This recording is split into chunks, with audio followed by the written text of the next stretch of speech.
Une petite fille est venue à l'entretien d'embauche. La PDG millionnaire découvre bientôt qu'elle est venue à la place de sa mère, qui est hospitalisée. Et il est resté sans voix. Avant que l'histoire ne commence, ou que la vie vous ait placé aujourd'hui, ce message est pour vous.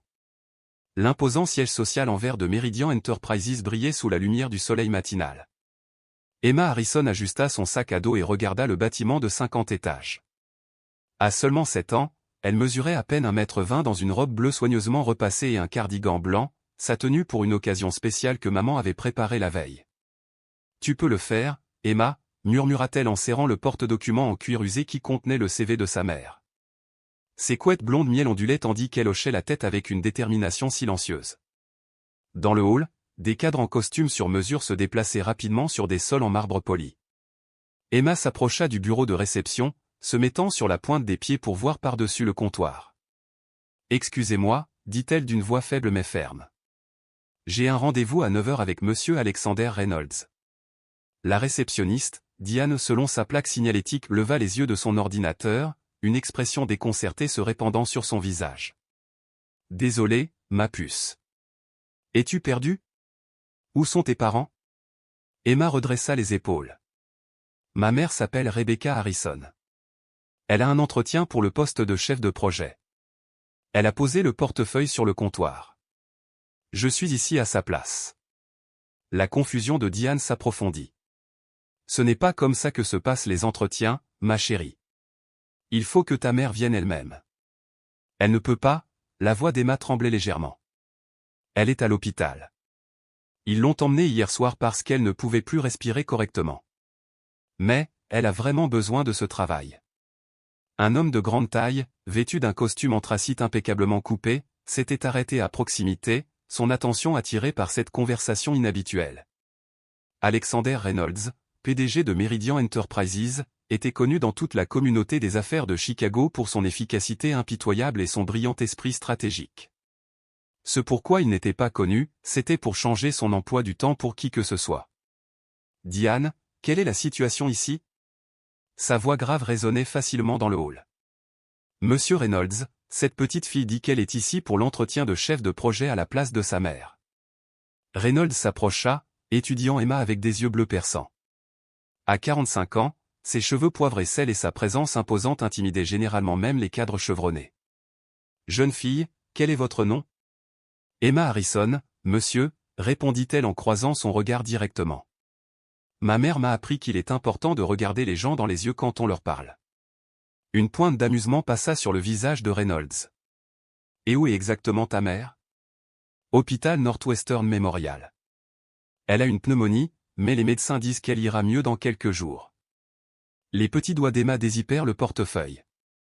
J'ai apporté son CV et ses certificats. Elle est restée debout toute la nuit à travailler sur sa présentation avant de tomber malade. Reynolds jeta un coup d'œil à sa montre, puis à l'enfant déterminé. Contre toute logique et contre tout protocole d'entreprise, il s'est retrouvé intrigué. Emma Harrison, a-t-il déclaré, j'ai mené plus de 5000 entretiens au cours de ma carrière, mais c'est certainement une première. Il a tendu la main. Viens dans mon bureau. Voyons ce que ta mère a préparé.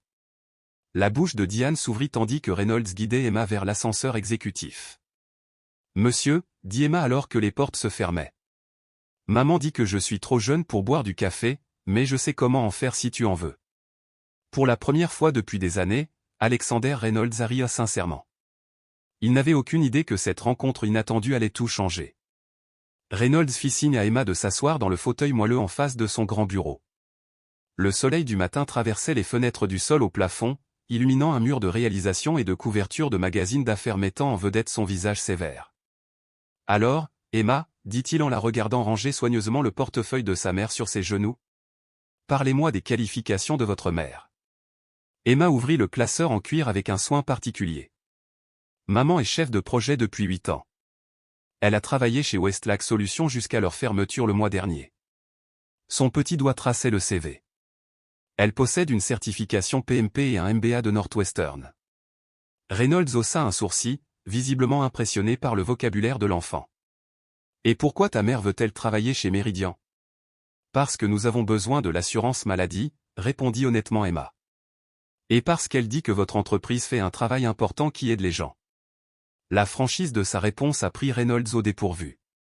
La plupart des candidats ont contourné la question de la rémunération avec des discours répétés sur la culture d'entreprise et les opportunités de croissance. Maman est vraiment douée dans son travail, continua Emma en sortant un dossier de rapport d'achèvement de projet. Voici ses réussites. Elle est restée debout pour faire cette présentation, même si elle était malade. Reynolds a parcouru les documents méticuleusement préparés, notant le parcours impressionnant de Rebecca Harrison. Qui prend soin de toi pendant que ta mère est à l'hôpital? L'expression d'Emma faiblit légèrement. Madame Winters, la voisine d'un accent grave côté, est venue me voir ce matin, mais elle est vraiment vieille. Je peux prendre soin de moi. Je prépare mon propre déjeuner pour l'école. Une lourdeur s'installa dans la poitrine de Reynolds. Où est ton père? Il est parti quand j'étais bébé. Maman dit qu'il n'était pas prêt à être papa. Emma haussa les épaules, comme si elle parlait de la météo. On est juste nous. Mais on forme une bonne équipe. Reynolds a étudié l'enfant devant lui, posé, articulé et assumant des responsabilités bien au-delà de son âge. Quelque chose dans sa détermination réveilla des souvenirs depuis longtemps endormis. Un instant, dit-il en appuyant sur son interphone. Janet, annule mes réunions du matin. La voix choquée de son assistant résonna dans le haut-parleur. Monsieur, vous avez la présentation du conseil à 11h00. Reprogrammez-le. Et découvrez quel médecin soigne Rebecca Harrison au Northwestern Memorial. Les yeux d'Emma s'écarquillèrent. Tu vas rendre visite à ma mère? Nous le sommes, répondit Reynolds en se levant. J'ai besoin de rencontrer la femme qui a élevé un représentant aussi extraordinaire. Alors qu'il descendait dans l'ascenseur, Emma le regarda avec curiosité. Monsieur Reynolds, pourquoi nous aidez-vous? Maman dit que les gens occupés et importants n'ont généralement pas le temps. La question le transperça de manière inattendue. Pourquoi en effet? Reynolds avait bâti sa réputation sur l'efficacité et les résultats, et non sur la compassion. Disons simplement, que vous avez réussi à faire ce que la plupart de mes dirigeants ne peuvent pas faire. Attirer toute mon attention. Emma sourit, révélant une dent de devant manquante, et glissa sa petite main dans la sienne. Le simple geste de confiance le stupéfia. Aucun des deux ne réalisait que ce moment serait la première étape vers la guérison de blessures qu'ils ne savaient même pas partager. Un souvenir refit surface dans l'esprit de Reynolds, un souvenir qu'il avait longtemps refoulé. Une femme très semblable à Rebecca, luttant seule, mais farouchement déterminée à subvenir à ses besoins, malgré les obstacles écrasants qui pèsent sur elle. Mademoiselle Harrison, dit Reynolds, sa décision déjà prise. Dans combien de temps pourrez-vous vous rétablir? Le médecin dit que je peux partir demain si mon taux d'oxygène s'améliore, mais je ne serai pas au maximum de mes forces avant une semaine. Nous procéderons alors à votre entretien officiel lundi prochain. Pendant ce temps, il fouilla dans sa veste et en sortit une carte de visite. Demandez au service de facturation de l'hôpital de contacter ce numéro. Rebecca fixa la carte, sa voix tremblante. Monsieur Reynolds, je ne peux pas accepter. Considérez cela comme une avancée, répondit-il doucement. Méridien prend soin de ses habitants. Alors qu'il sortait, Emma leva les yeux et murmura, merci d'avoir aidé ma mère. Reynolds fut stupéfait. Cette petite voix de gratitude le toucha plus profondément que n'importe quel contrat de plusieurs millions de dollars qu'il avait jamais conclu. Au cours des 5 jours suivants, Emma devint une présence régulière chez Meridian Enterprises, avec la permission prudente de Rebecca. Reynolds a organisé un service de voiture et une supervision adéquate. Chaque après-midi, Emma s'asseyait dans un bureau calme près de sa suite, faisant ses devoirs et observant occasionnellement différents services. Vos marges d'exploitation pourraient s'améliorer en réorganisant votre chaîne d'approvisionnement, a annoncé Emma un mercredi après-midi, levant les yeux de ses devoirs de mathématiques au moment même où Reynolds s'arrêtait pour prendre de ses nouvelles. Il sourit, pris au dépourvu. Vraiment? Et où avez-vous appris ce qu'étaient les marges d'exploitation? Maman m'explique son travail. Elle dit que ça l'aide à mieux réfléchir quand elle en parle. Emma tapota son crayon contre son cahier. De plus, votre réceptionniste Diane me donne des magazines d'affaires quand je m'ennuie. Reynolds s'appuya contre le cadre de la porte, amusé. La plupart des enfants de 7 ans lisent des bandes dessinées. Je les lis aussi. Batman est mon préféré, parce qu'il aide les autres et n'a pas besoin de super pouvoirs. Un rire inattendu lui échappa. Déjà pragmatique. Jeudi, son équipe de direction a commencé à remarquer des changements. Janet, son assistante depuis 15 ans, a placé une pile de rapports budgétaires sur son bureau et a observé tranquillement, elle vous rappelle quelqu'un. Reynolds serait dit. C'est une enfant avec un potentiel remarquable. C'est tout. Si tu le dis, murmura Janet. Elle avait travaillé à ses côtés assez longtemps pour reconnaître les ombres qui obscurcissaient parfois son regard. Le conseil pose des questions sur vos réunions annulées. Le conseil peut m'adresser ces questions, répondit sèchement Reynolds. Plus tard dans l'après-midi, Reynolds a trouvé Emma dans la salle de pause, charmant l'équipe marketing avec ses idées. Les enfants de mon école aimeraient davantage les couleurs si elles étaient plus vives, a-t-elle déclaré tandis que le directeur du marketing prenait des notes. Mademoiselle Harrison, interrompit doucement Reynolds, je crois qu'il est temps pour votre rendez-vous. C'était devenu leur rituel, un contrôle quotidien du rétablissement de sa mère et un rappel de ce qu'Emma avait appris à Méridian. Dans son bureau, Emma grimpa dans ce qui était clairement devenu son chaise. Maman rentre demain, dit-elle avec un grand sourire. L'infirmière a dit que ses poumons allaient beaucoup mieux. C'est une excellente nouvelle, répondit Reynolds en faisant glisser un chocolat au lait sur le bureau. Un autre élément de leur routine silencieuse. Veux-tu encore me voir quand maman commencera à travailler ici, demanda soudain Emma, le regard grave au-dessus du bord de son verre. La question le prit au dépourvu. Qu'est-ce qui te fait penser que je ne le ferai pas? Emma haussa les épaules et baissa les yeux. Papa ne voulait plus me voir. Parfois, les gens cessent tout simplement de vouloir des enfants. Cette simple déclaration frappa Reynolds comme un coup de poing. En 45 ans, il avait survécu à des OPA hostiles, à des krachs boursiers et à des trahisons de la part d'alliés de confiance, mais rien ne l'avait préparé à l'honnêteté calme et désarmante d'un enfant de 7 ans. Emma, dit-il doucement, certaines personnes partent à cause de leurs propres échecs, pas à cause de quoi que ce soit. Toi a fait. Il n'avait pas eu l'intention de partager la photo. Elle était restée enfermée dans son tiroir pendant près de 20 ans. Mais quelque chose le poussa à l'ouvrir et à retirer le cadre argenté. C'était ma fille, dit-il en la tournant vers Emma. Elle s'appelait Lily. Emma étudia l'image du petit enfant souriant avec les yeux bleus caractéristiques de Reynolds. Où est-elle maintenant? Sa voix devint lointaine. Elle et sa mère sont mortes dans un accident, il y a longtemps. C'est pour ça que tu es triste parfois quand tu me regardes? La question flottait dans l'air, fragile et douloureusement claire. Absolument pas. Le lendemain matin, Victoria Sloan, directrice des ressources humaines de Méridian, se tenait dans le bureau de Reynolds, les bras croisés. J'ai examiné la candidature de Rebecca Harrison, a-t-elle déclaré. Bien que ses qualifications soient suffisantes, sa situation soulève d'importantes préoccupations en matière de responsabilité. Reynolds continua de parcourir les documents, son expression illisible. Élaboré. Mère célibataire. Sans soutien familial. Problèmes médicaux récents, énuméra Victoria sur ses doigts manucurés. Elle a manqué son travail à plusieurs reprises dans ses précédents emplois pour des urgences liées à la garde des enfants. Statistiquement, le risque de problème d'assiduité est élevé. Reynolds posa son stylo. Avez-vous examiné ses évaluations de performance? Oui, admit Victoria. Elle dépasse constamment les attentes. Mais cela ne compense pas les contraintes pratiques. Nous avons des candidats tout aussi qualifiés, sans ces complications. Des complications? La voix de Reynolds se calma de quelques degrés. Un professionnel intelligent et dévoué qui gère à la fois une carrière et un enfant remarquablement bien adapté vous semble compliqué? Victoria bougea avec inquiétude. Alexandre, ça ne te ressemble pas. Le conseil d'administration remet déjà en question ton jugement face à cet intérêt inhabituel. Il y a des rumeurs. Les rumeurs ne me concernent pas. Ce sont les résultats qui comptent. Il lui tendit le portfolio de Rebecca. Sa méthodologie de gestion de projet a permis à Westlac d'économiser 3 millions de dollars l'an dernier.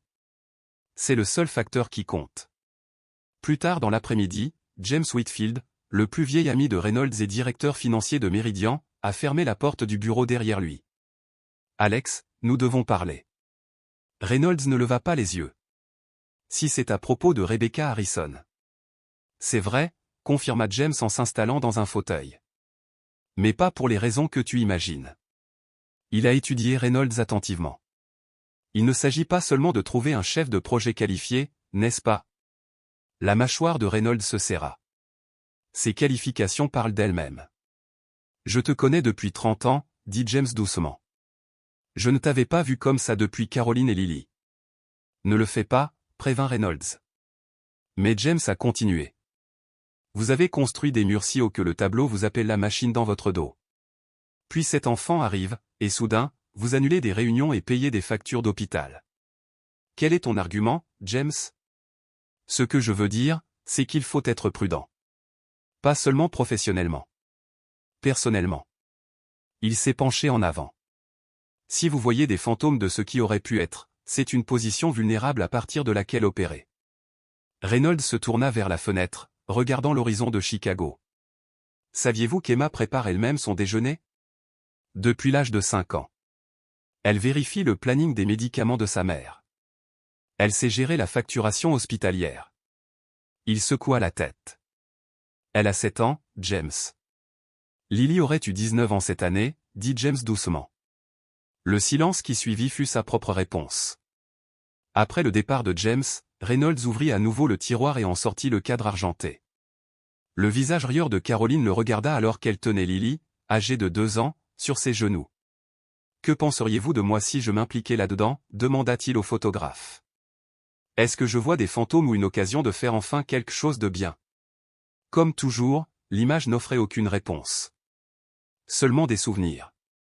Les souvenirs de ce qu'il avait perdu et le poids écrasant de la façon dont il les avait laissés tomber. L'interphone bourdonna, interrompant ses pensées. « Monsieur, Rebecca Harrison est là. Elle est sortie de l'hôpital ce matin et a demandé à vous voir. » Reynolds remit soigneusement la photographie à sa place dans le tiroir. « Envoyez-la. » Ce qui allait se passer ensuite allait déterminer si les inquiétudes de son équipe de direction étaient justifiées ou si quelque chose d'extraordinaire était sur le point de commencer. Rebecca Harrison entra dans le bureau de Reynolds. Elle paraissait en bien meilleure santé qu'à l'hôpital, mais la pâleur de sa récente maladie persistait. Elle portait un simple tailleur bleu marine, son plus beau, même s'il était démodé depuis plusieurs années. « Monsieur Reynolds » commença-t-elle d'une voix assurée malgré sa nervosité. « Je suis venu vous remercier personnellement pour votre gentillesse envers Emma et pour avoir réglé les factures d'hôpital. Je vais organiser un plan de remboursement. S'il vous plaît, asseyez-vous, dit Reynolds en désignant la chaise en face de lui. Aucun remboursement n'est nécessaire. Considérez cela comme un investissement. Rebecca était assise, sa posture parfaite malgré l'inconfort visible. Un investissement exige un rendement, monsieur Reynolds. Je n'ai pas encore fait mes preuves. Votre fille a été une véritable ambassadrice, a-t-il dit avec une chaleur surprenante. L'équipe marketing met en œuvre ses suggestions de couleurs. Le personnel de la salle de pause a ajouté du lait chocolaté à la commande habituelle. Un doux sourire illumina le visage fatigué de Rebecca. Emma a cet effet sur les gens. Elle a toujours su communiquer avec tout le monde. Son expression devint sérieuse. Mais je tiens à m'excuser de vous avoir mis dans cette situation. Elle était censée appeler et reprogrammer l'entretien, et non y assister elle-même. Et pourtant, nous y sommes, dit Reynolds, le regard pensif. Parfois, les opportunités les plus importantes naissent de protocoles brisés. Il l'étudia pendant un long moment. Votre entretien officiel est prévu pour lundi. Mais aujourd'hui, j'aimerais discuter d'autre chose. Rebecca se tendit légèrement. Bien sûr. Reynolds se pencha en avant. Pourquoi continuez-vous à postuler à des postes dans les entreprises, alors qu'elles vous ont rejeté à plusieurs reprises? En raison de votre situation familiale. La question directe flottait entre eux. Les yeux de Rebecca brillèrent, d'abord d'une colère passagère, puis d'une détermination farouche. Parce que je refuse de laisser ma fille croire qu'être mère me rend moins précieuse professionnellement. Parce que j'excelle dans ce que je fais, quelles que soient mes circonstances personnelles. Elle se redressa sur sa chaise. Et franchement, parce que j'ai davantage besoin d'une assurance maladie complète que d'une culture d'entreprise inspirante ou de table de ping-pong dans la salle de pause. Reynolds hocha lentement la tête. Les priorités pratiques. Je respecte ça.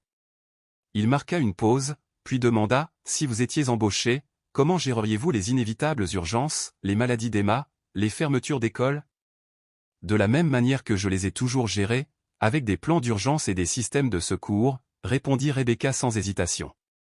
J'entretiens des relations avec 3 babysitters fiables, 2 programmes périscolaires et un réseau d'autres parents qui travaillent pour les urgences.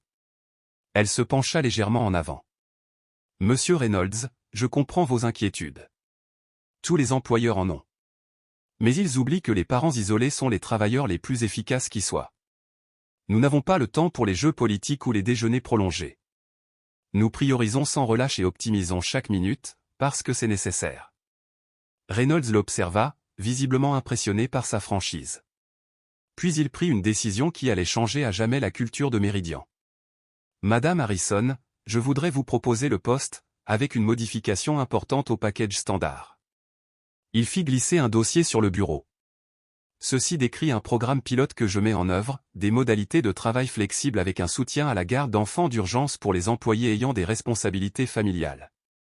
Rebecca fixa le dossier. Tu crées ça à cause de moi. Non, répondit doucement Reynolds.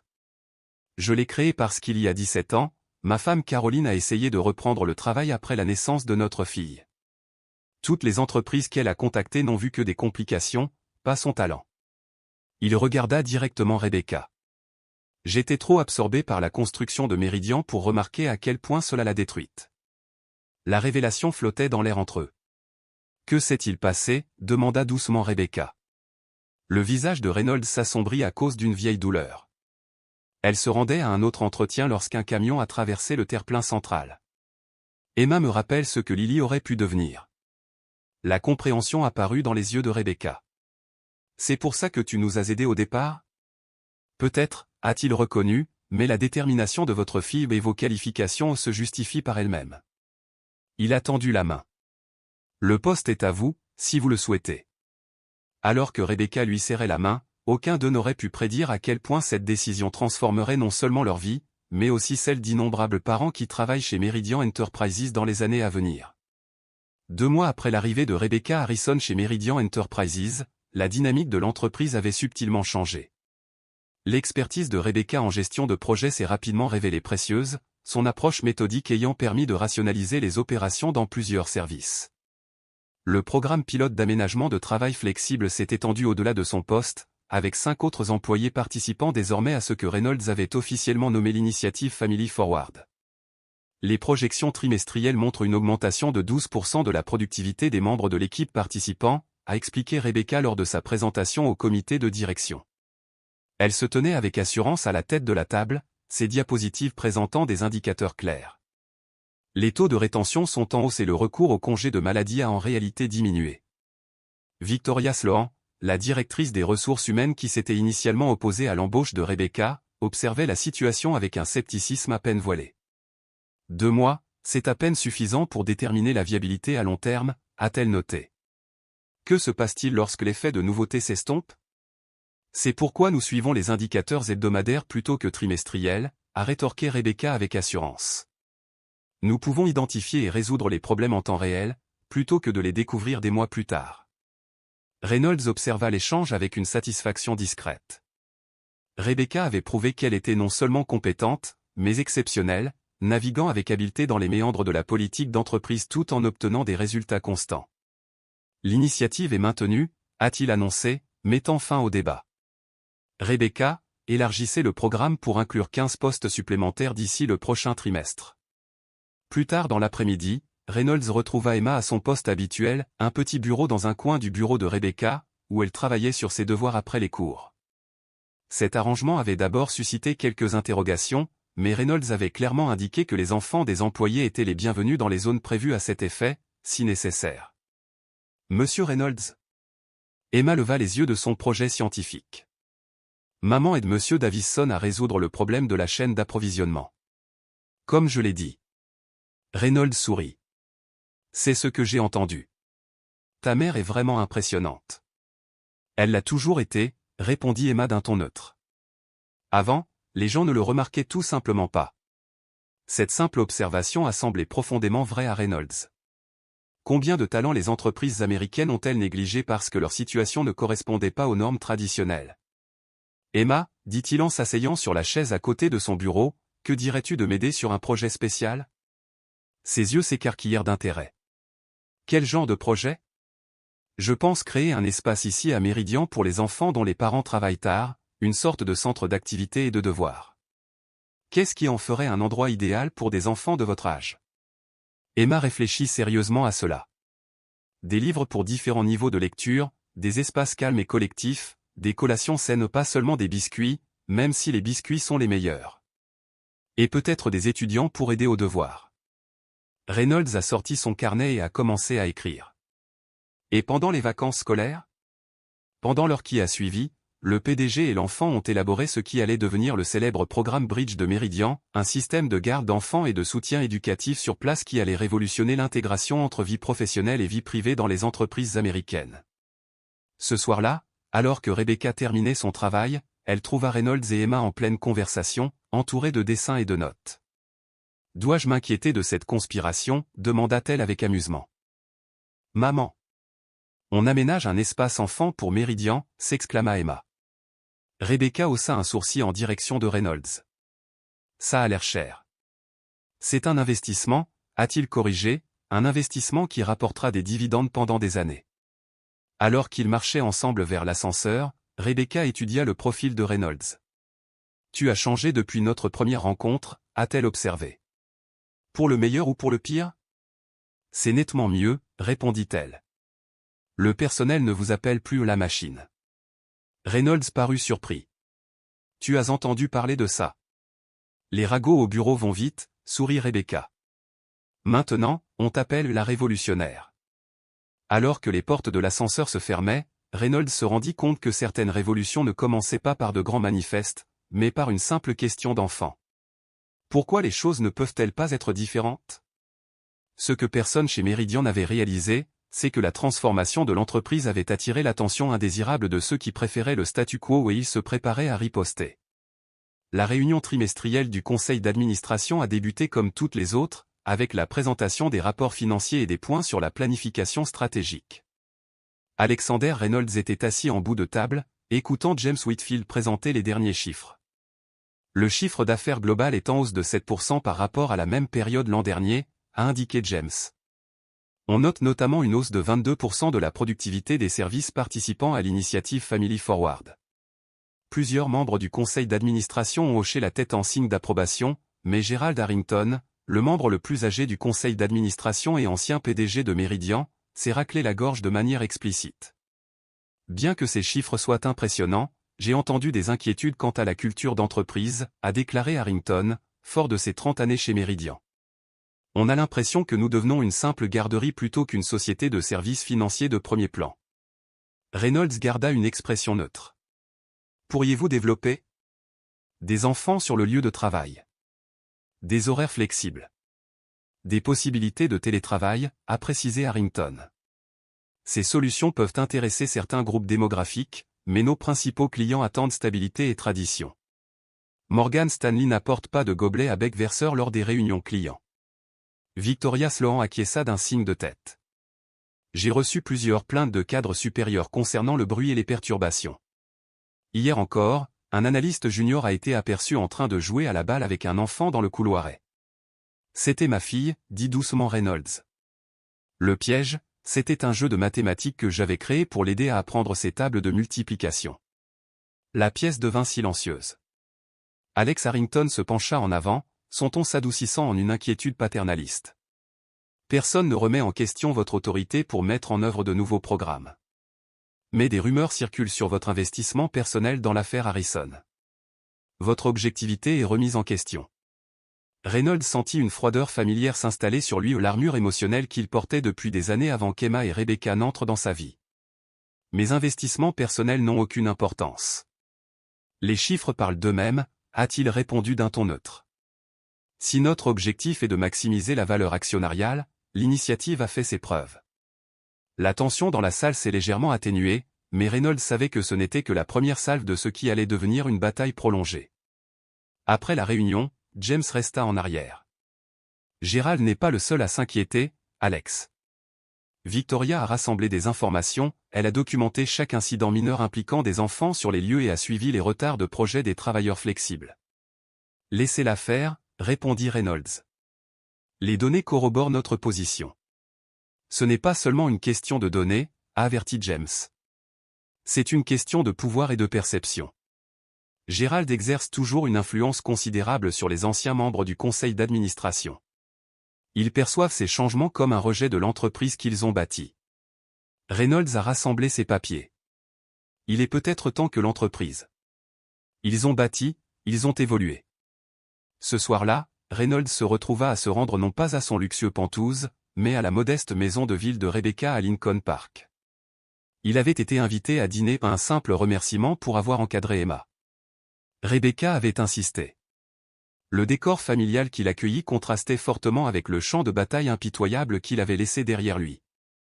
Emma ouvrit la porte, fièrement vêtue d'un tablier, annonçant, avec un sourire, qu'elle avait aidé à préparer les lasagnes. La petite maison était chaleureuse, encombrée du beau chaos d'une vie pleinement vécue, des livres empilés sur des tables debout, un projet scientifique occupant la moitié de la table à manger et des œuvres d'art encadrées clairement réalisées par la main d'Emma. Désolé pour le désordre, s'excusa Rebecca en sortant de la cuisine. On ne s'attendait pas à ce que le projet de l'Expo Science implique autant d'agrandissement. C'est un volcan, expliqua Emma avec enthousiasme. Il entre vraiment en éruption. Reynolds sourit sincèrement. Je veillerai à rester en retrait pendant la manifestation. Pendant le dîner, il se détendit comme il se le permettait rarement. La conversation coulait à flot des aventures scolaires d'Emma au projet professionnel de Rebecca haussant les nuances qui entachaient habituellement ces échanges. Tu es différente ici, observa Rebecca après qu'Emma eut fini ses devoirs. Plus humaine. Reynolds marqua une pause, réfléchissant à cela. J'ai passé des décennies à cultiver une personnalité professionnelle spécifique. C'est devenu une habitude. Ça devient une armure, corrigea-t-elle doucement. Je la reconnais, car j'ai porté une protection similaire. Mère célibataire dans une entreprise américaine, on se construit une carapace. Quelque chose dans sa perspicacité le troublait et le réconfortait à la fois. Le conseil d'administration s'oppose au changement, admit-il doucement. Il vous utilise, toi et Emma, comme preuve que j'ai perdu mon objectivité. L'expression de Rebecca se durcit. Je peux demander une mutation. Je prends mes distances avec cette initiative. Absolument pas, dit fermement Reynolds en l'interrompant. Cela justifierait leur critique. Nous procédons comme prévu. Ce qu'il n'a pas dit et qu'il ne pouvait pas encore exprimer, même à lui-même, c'est à quel point il trouvait inacceptable l'idée que Rebecca et Emma s'éloignent encore plus de son orbite quotidienne. Soyez simplement préparés, a-t-il averti. La politique d'entreprise peut vite devenir vicieuse. Le sourire de Rebecca était d'une force inattendue. Monsieur Reynolds, je suis mère célibataire depuis 7 ans. Rien de plus difficile que d'élever un enfant seul tout en travaillant à temps plein. En rentrant chez lui ce soir-là, Reynolds réalisa qu'il avait davantage parlé du fonctionnement interne du conseil d'administration à Rebecca qu'à la plupart de ses dirigeants. Plus troublant encore était le constat que l'idée de perdre sa réputation professionnelle ou une préoccupation qu'il avait autrefois consumée ou était désormais bien pâle comparée à celle de perdre le lien hésitant qu'il avait noué avec Rebecca et Emma. Il était encore aux prises avec ce changement lorsque son téléphone sonna. Cet appel allait accélérer le conflit à venir au-delà de toute attente. Monsieur Reynolds, vous devez voir cela immédiatement, dit Janet, la voix tendue par l'urgence alors qu'elle plaçait une tablette sur son bureau le lendemain matin. Le titre Daily Wall Street Journal à section affaires a crié. La croisade personnelle du PDG de Meridian, innovation commerciale ou crise de la quarantaine? L'article citait des sources anonymes au sein de Meridian, décrivant l'attachement inhabituel de Reynolds envers une employée et son enfant. Il se demandait si son jugement avait été altéré par un traumatisme personnel non résolu. L'article mentionnait spécifiquement l'initiative Famille en avant, le présentant comme une distraction coûteuse de la mission principale de Meridian, un agenda personnel masqué sous forme de politique d'entreprise. Qui a divulgué ça? Demanda Reynolds d'une voix basse et dangereusement calme. Impossible à affirmer avec certitude, répondit Janet. Mais les détails concernant votre femme et votre fille, très peu de gens y ont accès. Le téléphone de Reynolds se mit à sonner. Membre du conseil d'administration. Principaux clients. Contact du secteur. Tous réclamaient des explications. À midi, l'action Meridian avait chuté de 3 points et le service des relations publiques était en pleine crise. Victoria Sloan est apparue dans son bureau, son expression étant un masque d'inquiétude parfaitement répété. Le conseil d'administration a convoqué une réunion d'urgence à 16 heures, dit-elle, avant de marquer une pause significative. Ils ont expressément demandé à Rebecca Harrison d'y assister également. Pour quelle raison, demanda Reynolds. Ils ne m'ont pas communiqué cette information, répondit Victoria d'un ton posé. Je transmets simplement le message. Après son départ, Reynolds a immédiatement appelé Rebecca pour la prévenir. J'ai déjà vu l'article, dit-elle d'une voix tendue. L'institutrice d'Emma m'a appelé. Certains parents en discutent. Ma fille est affectée maintenant, Alexander. L'utilisation de son prénom ou quelque chose qu'elle n'avait jamais fait auparavant le transperça. Rebecca, je suis désolé. Je n'ai jamais eu l'intention de. Je sais, l'interrompit-elle. Mais l'intention importe peu quand ma fille de 7 ans entend des rumeurs sur la relation de sa mère avec son patron. L'implication le frappa comme un coup physique. L'article ne suggère pas. Pas directement, acquiesça Rebecca.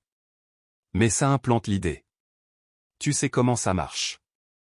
Lorsqu'ils arrivèrent séparément dans la salle de réunion, l'atmosphère était glaciale. Gerald Harrington était assis en bout de table, entouré de Victoria et de plusieurs membres conservateurs du conseil. James Whitfield était seul à l'opposé, témoignant ainsi son soutien silencieux à Reynolds. Allons droit au but, commença Harrington. L'article de ce matin a gravement porté atteinte à la réputation et à la valeur actionnariale de Meridian. Nos téléphones n'ont pas arrêté de sonner toute la journée. Reynolds est resté calme en apparence. Les spéculations médiatiques sont loin d'être sans précédent. Notre équipe de relations publiques corrige déjà ces inexactitudes. Le problème ne vient pas seulement de la couverture médiatique, intervint Victoria d'un ton posé. C'est une question sous-jacente de jugement et de priorité. Elle se tourna vers Rebecca. Madame Harrison, personne ne remet en question vos qualifications professionnelles. Cependant, les circonstances particulières de votre embauche et l'élaboration de la politique de l'entreprise autour de votre situation personnelle ont créé un problème de perception. Rebecca se redressa. Ma situation personnelle, c'est que je suis mère célibataire ? Ou que ma fille a fait preuve d'une initiative remarquable pour que sa mère ne rate aucune occasion ? Qu'est-ce qui nuit à l'image de Meridian ? Plusieurs membres du conseil d'administration ont bougé, mal à l'aise. Le problème, a poursuivi Harrington, c'est l'apparence de favoritisme. Et la mise en œuvre rapide de politiques qui modifient notre culture d'entreprise sans vérifications appropriées. Il fit glisser un document sur la table vers Reynolds. Nous proposons une suspension temporaire de la initiative famille en avant, en attente d'examen. Et la réaffectation de Madame Harrison au bureau de Cleveland, afin d'éliminer toute apparence d'irrégularité. Reynolds n'a pas touché le papier. Une réaffectation constituerait un licenciement déguisé, et vous le savez. Sa fille est bien intégrée à l'école ici. Nous fournirions bien sûr une aide à la réinstallation, a ajouté Victoria. La voix de Rebecca coupa la tension. Puis-je demander qui a divulgué à la presse des informations personnelles sur la tragédie familiale de Monsieur Reynolds ? Le silence s'abattit sur la pièce. Cela n'a rien à voir avec cette procédure, a déclaré Harrington d'un ton sec. Je ne suis pas d'accord, répondit Rebecca. Cela touche directement aux normes éthiques de ce conseil. Quelqu'un dans cette salle a utilisé des informations très personnelles comme arme dans une lutte de pouvoir au sein de l'entreprise. Cela me semble extrêmement pertinent. James Whitfield se pencha en avant. Je suis d'accord avec Madame Harrison. Avant d'aborder la question des changements de politique ou des réaffectations, nous devons remédier à la violation de confidentialité qui a déclenché cette crise. Le masque soigneusement composé de Victoria s'est fissuré. Nous n'avons aucune preuve que quiconque au sein du conseil. Reynolds l'interrompit. Nous le faisons. Il fit un signe de tête à Janet, qui attendait près de la porte. Elle s'avança et distribua des copies d'un fil de discussion à chaque membre du conseil. Ce matin, nous avons retrouvé la source de la fuite, a déclaré Reynolds. L'information a été envoyée depuis la messagerie de Victoria à un journaliste d'LA Wall Street Journal, il y a 3 jours. Tous les regards se tournèrent vers Victoria, dont le visage était devenu pâle. C'est absurde, balbutia-t-elle. Mon adresse email a visiblement été piratée. Par quelqu'un qui connaissait vos identifiants et avait accès à des dossiers personnels confidentiels, demanda Reynolds d'un ton neutre. Cela semble improbable. Pour la première fois depuis le début de la réunion, Reynolds s'autorisa un petit sourire froid. J'avais anticipé cette manœuvre, mais pas si tôt. L'email contient des métadonnées confirmant son authenticité et son origine. Il la regarda droit dans les yeux. Victoria, votre licenciement prend effet immédiatement. La sécurité vous escortera jusqu'à votre bureau. Le visage de Harrington prit une teinte rouge dangereuse. On ne peut pas licencier unilatéralement un dirigeant sans l'approbation du conseil d'administration. En fait, oui, répondit Reynolds. Les violations éthiques de cette ampleur relèvent de mon autorité directe en tant que PDG, à moins, bien sûr, que vous ne soyez également impliqué, Gérald. L'homme plus âgé s'est dégonflé. Bien sûr que non. Je ne. Bien, dit sèchement Reynolds. En tant que président par intérim, je propose que nous terminions cette réunion d'urgence et que nous nous réunissions à nouveau demain, après que chacun aura examiné les preuves en détail.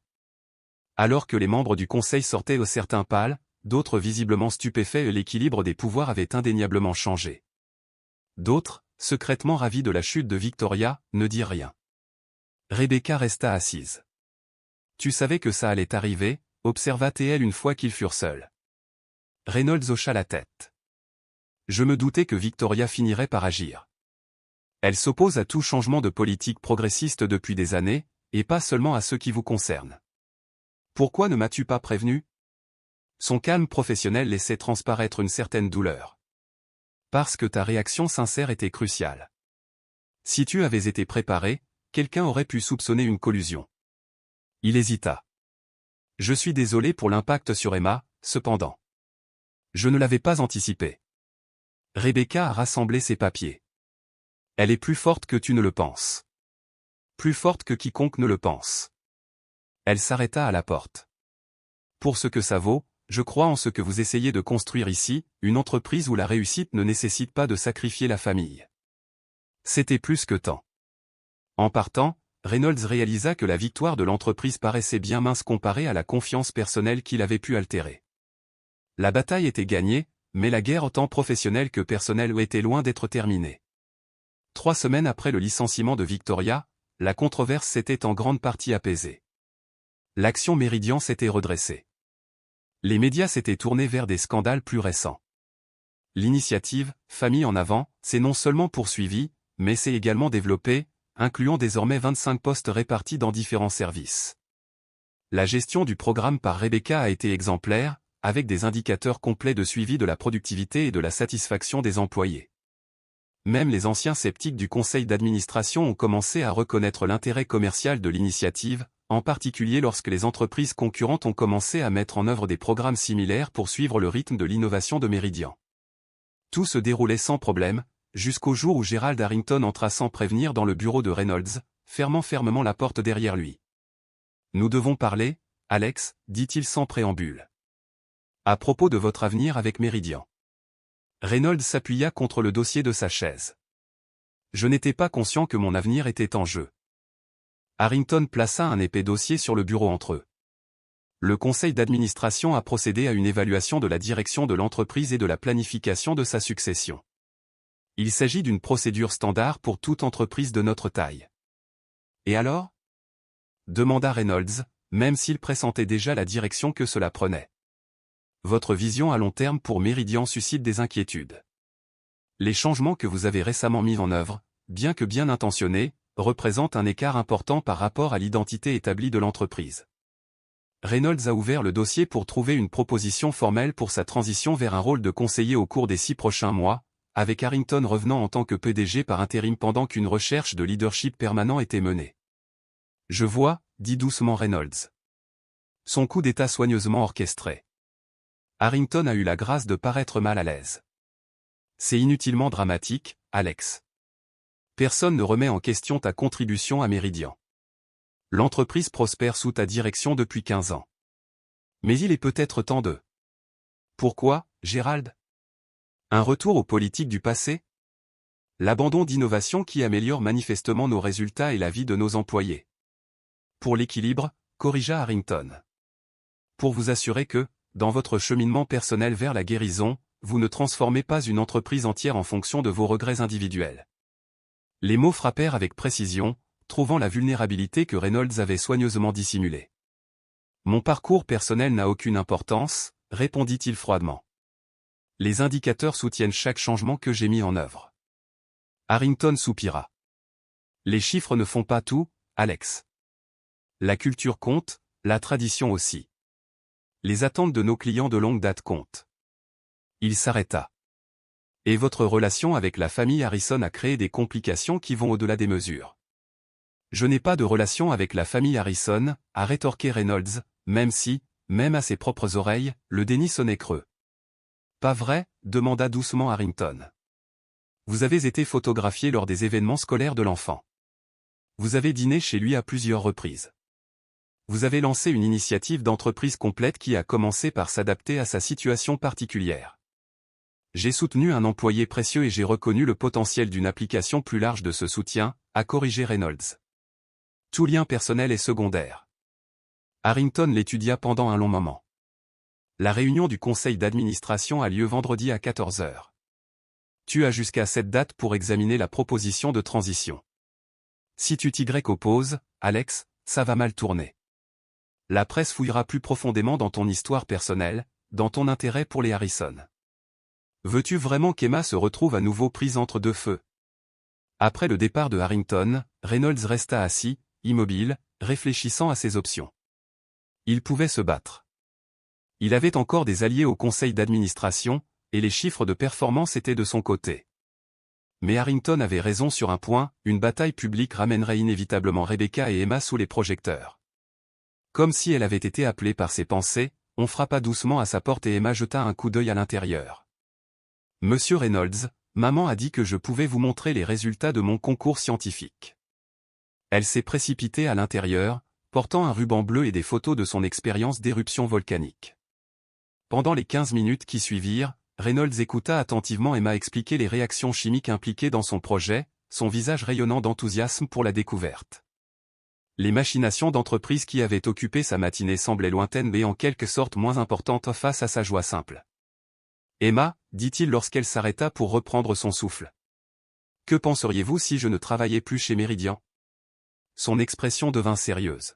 « Tu vas dans une autre entreprise. »« Je pourrais, répondit-il honnêtement. « Ou je pourrais commencer quelque chose de nouveau. » Emma réfléchit attentivement à cela. « On te verrait encore ? Maman dit que tu es son mentor, mais je pense que tu es aussi notre ami. » Cette simple question a cristallisé la décision qu'il évitait depuis des semaines. Son poste chez Meridian, l'entreprise qu'il avait bâtie, l'identité professionnelle qu'il avait cultivée pendant des décennies semblait soudain moins essentielle que le lien qu'il avait noué avec cet enfant remarquable et sa mère. « Oui, dit-il fermement. Nous nous reverrions certainement encore. » Plus tard dans la soirée, Reynolds a appelé Rebecca. « J'ai besoin de discuter de quelque chose d'important. On peut se voir demain. » « Est-ce à propos de l'ultimatum d'Harrington ?» demanda-t-elle, le surprenant par sa conscience. « Comment le saviez-vous ? » « L'étage exécutif a des murs fins, et Janet me tient informé, » répondit Rebecca. « Elle est très protectrice envers toi. » Reynolds sourit malgré lui. « Apparemment, je suis le dernier à être au courant du coup d'État. »« Ce n'est pas encore un coup d'État, » corrigea Rebecca. « Juste une tentative. » Elle s'arrêta. « Alexander, quoi que tu prévois, s'il te plaît, ne prends pas de décision motivée par la protection d'Emma et moi. Nous avons déjà survécu à la politique d'entreprise. Il ne s'agit pas seulement de vous protéger, a-t-il admis. Il s'agit de décider ce qui compte le plus, l'entreprise que j'ai bâtie ou l'avenir que je pourrais construire. » Le silence entrecontenait à parts égales possibilités et incertitudes. « Viens dîner demain, dit finalement Rebecca. Emma prépare ses fameux spaghettis.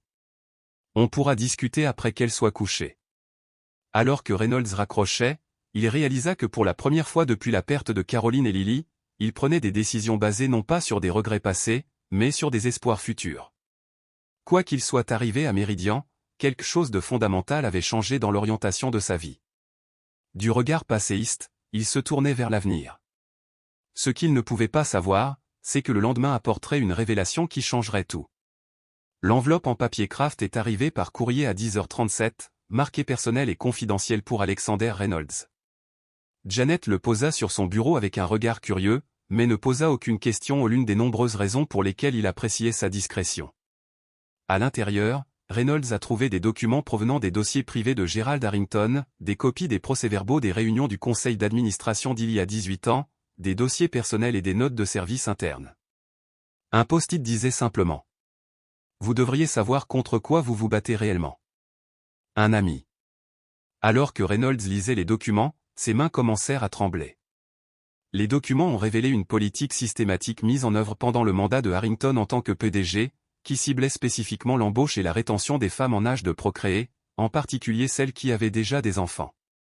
Une note de Harrington adressée au directeur des ressources humaines de l'époque disait: bien que nous ne puissions pas discriminer explicitement, nous pouvons mettre en place des indicateurs de performance qui désavantagent naturellement les personnes ayant des obligations familiales.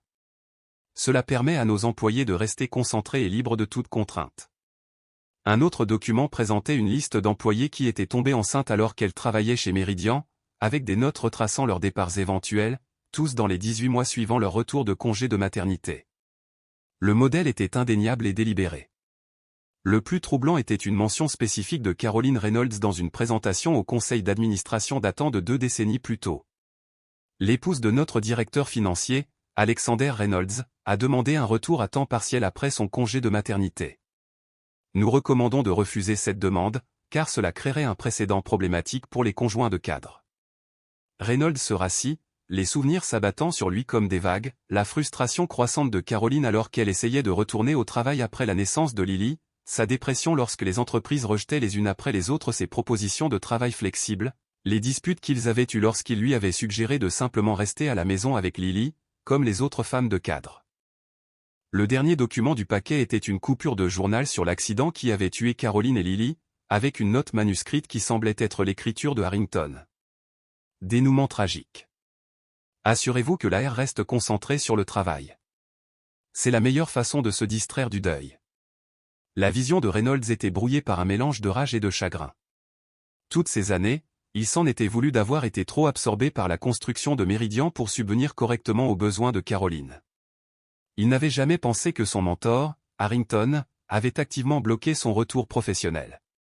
Lorsque Rebecca a appelé pour confirmer les plans du dîner, la voix de Reynolds était étrange, suffisamment tendue pour l'inquiéter. « Que s'est-il passé » demanda-t-elle immédiatement. « J'ai quelque chose à te montrer » répondit-il. « Tu peux me retrouver au bureau d'abord ? C'est important. » 1 heure plus tard, Rebecca était assise en face de lui, les documents accablants étalés entre eux sur son bureau. « C'est... » commença-t-elle, puis hésita.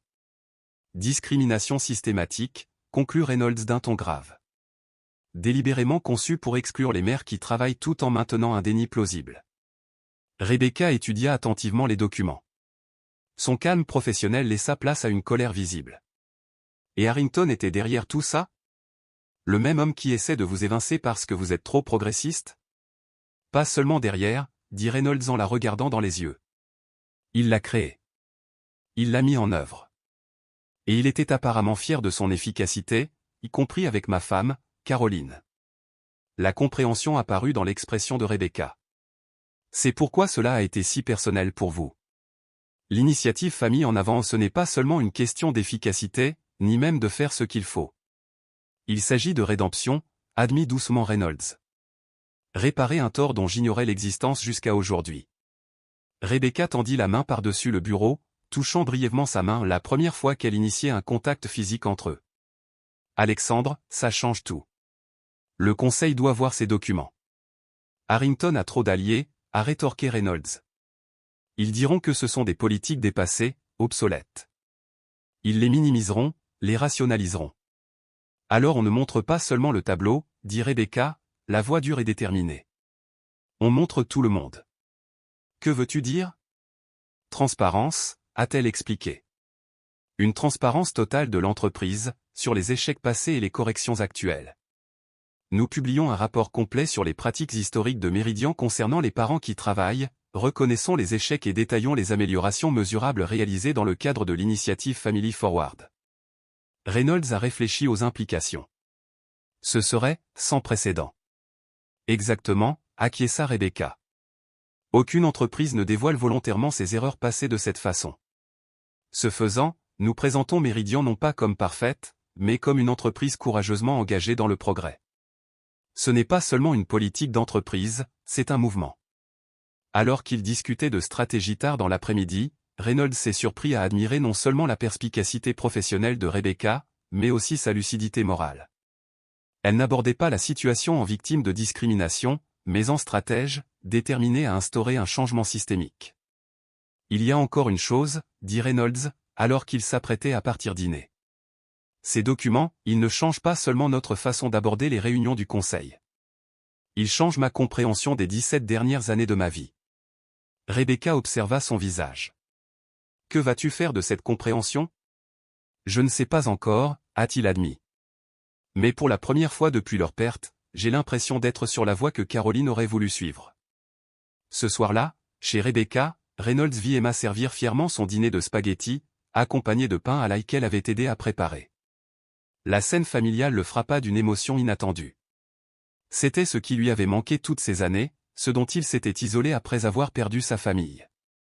Après qu'Emma soit allée se coucher, Rebecca a versé 2 verres de vin et a rejoint Reynolds sur le petit balcon donnant sur le parc du quartier. Demain sera un défi, dit-elle doucement.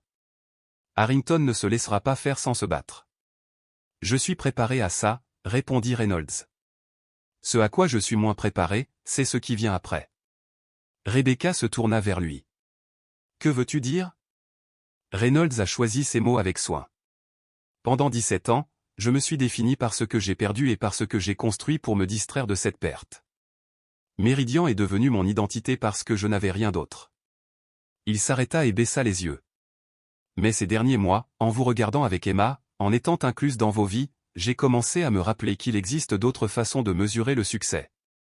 Alexander, commença Rebecca prudemment, quoi qu'il arrive à Méridian, tu as créé un réel changement. Cela aidera d'innombrables familles. C'est important. C'est vrai, a-t-il acquiescé. Mais je commence à penser que ce qui compte le plus, c'est d'être présent pour les personnes qui sont en face de soi. Pas seulement de mettre en place des systèmes qui pourraient aider les familles anonymes à l'avenir. L'implication flottait dans l'air entre eux non formulés, mais de plus en plus claire. Nous devrions d'abord nous concentrer sur la bataille de demain, dit finalement Rebecca, bien que ses yeux s'interrogent sur les possibilités au-delà du conflit d'entreprise. Reynolds hocha la tête, respectant ses limites. Tu as raison. Une transformation à la fois. Alors qu'il s'apprêtait à partir, Emma apparut dans le couloir en pyjama, apparemment pour un verre d'eau, mais clairement curieuse de la conversation des adultes. Monsieur Reynolds, dit-elle avec cette franchise que seuls les enfants maîtrisent vraiment, tout ira bien? Vous avez l'air inquiet. Reynolds s'agenouilla à sa hauteur. Je suis un peu inquiet. À cause d'une réunion demain. Mais vous avoir, toi et ta mère, à mes côtés me rend beaucoup plus courageux. Emma réfléchit sérieusement à cela, puis déclara, maman dit que lorsque tu t'inquiètes pour quelque chose d'important, tu dois te rappeler que la plupart des choses semblent différentes le matin. Cette simple sagesse fit sourire Reynolds. Ta mère est très intelligente. Je sais, acquiesça Emma avec assurance. Puis, avec une intuition enfantine, elle ajouta, elle t'aime bien aussi, tu sais. Elle sourit davantage quand tu es là.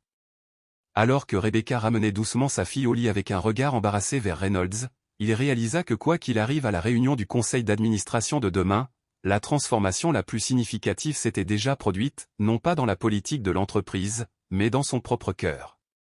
L'homme qui entrerait dans Meridian Enterprises le lendemain matin était fondamentalement différent du cadre isolé et motivé qui avait rencontré un enfant déterminé de 7 ans dans son hall quelques mois plus tôt. Il espérait simplement que la différence serait suffisante pour gagner la bataille à venir. La salle du conseil d'administration de Meridian Enterprises est devenue silencieuse alors qu'Alexander Reynolds concluait sa présentation.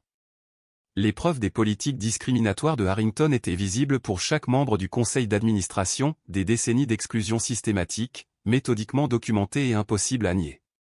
Pendant 17 ans, a déclaré Reynolds d'une voix posée mais chargée d'émotion, j'ai cru avoir trahi ma femme, Caroline, en me concentrant trop sur le développement de cette entreprise. Aujourd'hui, j'ai appris que le véritable échec était institutionnel, une politique délibérée, conçue par M. Harrington, visant à éliminer les mères qui travaillent de nos effectifs. Le visage de Harrington était devenu de plus en plus blême à mesure que Reynolds révélait document après document. Ce sont des pratiques historiques, protesta-t-il faiblement. Les temps étaient différents. Vraiment, interrompit Rebecca, debout à côté de Reynolds, en bout de table. Ou as-tu simplement veillé à ce qu'il reste identique? Elle a distribué des rapports supplémentaires, montrant les remarquables indicateurs de succès de l'initiative Family Forward. Les données montrent que soutenir les parents qui travaillent ne diminue pas la productivité. Au contraire, elle l'améliore. James Whitfield s'éclaircit la gorge. Je propose que nous adoptions officiellement l'initiative Family Forward comme politique d'entreprise permanente et que nous l'étendions à tous les bureaux de Meridian à travers le pays. J'appuie cette proposition, a déclaré Martina Chen, une membre du conseil d'administration habituellement discrète, qui suivait les débats avec une détermination croissante. Je propose également que Gerald Harrington soit démis de ses fonctions avec effet immédiat. Harrington se leva d'un bond. C'est absurde. J'ai créé cette entreprise. Sur l'exclusion et les préjugés, conclut Reynolds à sa place. Les temps ont changé, Gerald. Meridian a changé.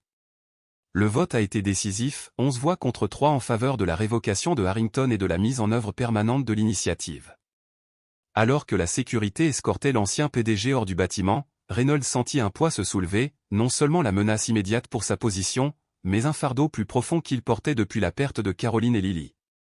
Plus tard dans l'après-midi, alors que la nouvelle des nouvelles politiques révolutionnaires de Meridian parvenait à la presse financière, Reynolds était assis seul dans son bureau, regardant la photo de Caroline et Lily. Pour la première fois en 17 ans, il leur a parlé sans que la culpabilité ne vienne troubler ses paroles. « Je pense que tu aurais approuvé, dit-il doucement. Ça m'a pris beaucoup trop de temps, mais peut-être que ta perte a eu du bon, après tout. » Un léger coup interrompit ses pensées. Rebecca se tenait sur le seuil, Emma à ses côtés. « On a apporté des cupcakes pour fêter ça, » annonça Emma en brandissant une boîte de la boulangerie du coin. « Maman dit que tu as gagné le grand combat. » Reynolds sourit. « On l'a fait. Ensemble. » Alors qu'Emma disposait des cupcakes sur sa table de conférence avec une concentration solennelle, Rebecca rejoignit Reynolds près de la fenêtre.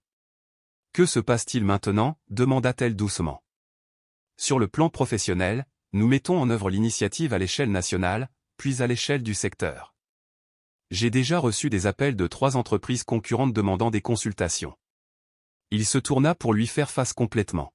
« Personnellement, c'est une question plus compliquée. » Les yeux de Rebecca se posèrent sur les siens. « Vraiment ?» Reynolds prit une profonde inspiration. « Pendant 17 ans, j'ai vécu dans le passé, construisant Meridian comme un monument à ce que j'avais perdu, plutôt que comme une fondation pour quelque chose de nouveau. » Il jeta un coup d'œil à Emma, qui divisait maintenant soigneusement les serviettes. « Toi et Emma m'avez rappelé que la vie continue. Qu'il peut y avoir une seconde chance, si on a le courage de la saisir. »« Es-tu assez courageux » demanda doucement Rebecca. En réponse, Reynolds fouilla dans sa poche et en sortit un petit paquet emballé. C'était à Caroline. Elle aurait voulu que quelqu'un comme toi l'ait, quelqu'un qui se bat pour les mêmes choses qu'elle. Rebecca a déballé le paquet et a trouvé un délicat bracelet en argent avec une seule breloque, une boussole. Elle disait toujours qu'une femme a besoin de sa propre voix, pas de celle que les autres tracent pour elle, expliqua Reynolds. C'est particulièrement pertinent aujourd'hui. Alors que Rebecca touchait délicatement le bracelet de ses doigts délicats, Emma bondit soudain vers elle. « Vous avez une conversation sérieuse ? Vos visages ont l'air vraiment sérieux. » Reynolds s'agenouilla à sa hauteur. « En fait, je me demandais si toi et ta mère aimeriez m'aider sur un nouveau projet. » Les yeux d'Emma s'illuminèrent. « Comme l'espace enfant que nous avons conçu ? Mais en plus grand ? » Reynolds sourit. « Je pense créer une fondation. Une fondation qui aide les entreprises à créer de meilleurs environnements de travail pour les familles. Il nous faudrait quelqu'un pour tester, pour nous assurer que nos idées fonctionnent réellement pour les enfants. »« Je pourrais faire ça » s'exclama Emma en sursautant légèrement. Je m'en doutais bien, Reynolds hocha la tête, puis leva les yeux vers Rebecca. Et il nous faudrait aussi un directeur brillant, quelqu'un qui comprenne à la fois la structure de l'entreprise et les véritables besoins des familles. Rebecca écarquilla les yeux. Tu es sérieux? Tout à fait, confirma Reynolds. La fondation de la famille Reynolds s'engage à transformer la culture d'entreprise à l'échelle nationale. Fondation de la famille Reynolds. Répéta Emma pensivement. Cela signifie-t-il que nous ferions partie de votre famille? La question innocente restait en suspens, pesant bien au-delà de la compréhension d'un enfant de 7 ans. Rebecca rougit. Emma, ce n'est pas. Pas encore, l'interrompit doucement Reynolds, se surprenant lui-même par ses mots. Mais les familles se rassemblent de bien des manières, avec le temps. 1 an plus tard, jour pour jour, la fondation de la famille Reynolds célébrait son lancement officiel dans le hall même où Emma s'était présentée à la réception, portfolio en main. Des centaines de chefs d'entreprise s'étaient réunis pour apprendre à mettre en œuvre les politiques Family Forward au sein de leurs organisations. Alexander Reynolds se tenait à la tribune, Rebecca à ses côtés, directrice générale de la fondation, tandis qu'Emma distribuait fièrement les brochures du programme aux participants. Un visiteur inattendu a tout changé, a déclaré Reynolds à l'assistance. Une fillette de 7 ans a montré à une salle remplie de cadres ce qu'est le véritable courage. Il a souri à Emma, qui se tenait maintenant entre lui et Rebecca. Elle nous a rappelé que la famille n'est pas une faiblesse au travail. C'est notre plus grande force, et la raison pour laquelle nous faisons ce que nous faisons. Sous les applaudissements résonnants dans l'atrium, Reynolds a pris la main de Rebecca. Le bracelet boussole en argent reflétait la lumière tandis que leurs doigts s'entrelaçaient. L'anneau en or qu'il portait à la main gauche récemment ajouté ou était assorti à celui qu'il portait à la sienne. Prêt pour cette nouvelle aventure, a-t-il demandé doucement. Rebecca sourit, se penchant vers lui, tandis qu'Emma les entourait de ses bras. Nous sommes prêts depuis le jour où elle est entrée dans votre hall. Parfois, les réunions les plus importantes de notre vie surviennent sous le couvert d'une interruption. Parfois, nos plus grandes opportunités se présentent sous le couvert de l'inattendu. Et parfois, juste parfois, le simple courage d'un enfant peut commencer à guérir des blessures que nous pensions éternelles.